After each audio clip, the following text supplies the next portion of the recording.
Hello, and welcome back to the Traditional Catholic Teenager. Today I'm going to be talking about the Ember Days.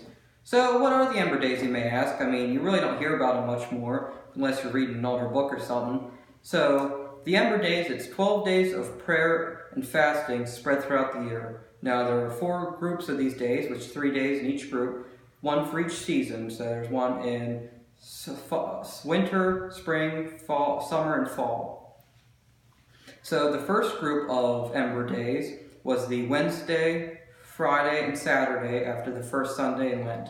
The second group of Ember Days was the Wednesday, Friday, Saturday after Pentecost. The third group was the Wednesday, Friday, Saturday after the Triumph of the Cross, which is September the 14th. And the fourth group, which is the winter group, was after December the 13th, the feast day of St. Lucy, the Wednesday, Friday, and Saturday.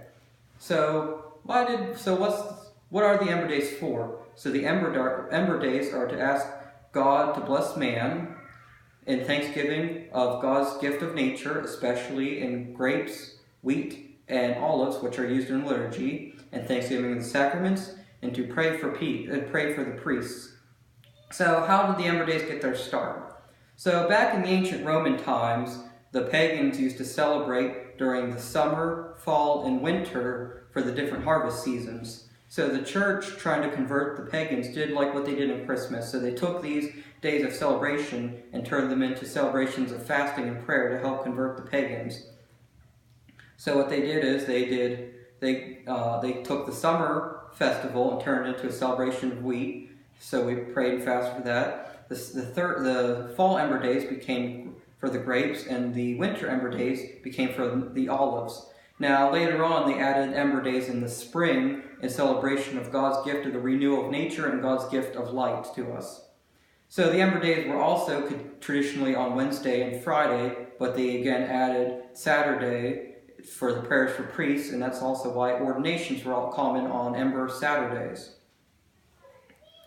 So, back in 1983, the obligation to celebrate the Ember Days was removed from the Code of Canon Law. So, you may ask, well, what's the point of still celebrating it today if we don't have to?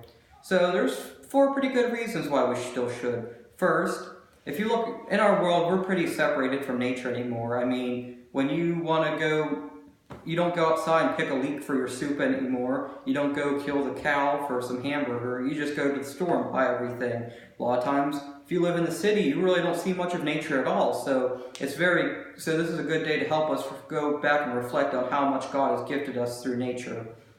The second reason is that it's like a miniature Lent, really. I mean, it's a good refresher every 4 months just to help bring yourself back to God. Now, another reason is it's a good time to help feed the poor and hungry and do other charitable works.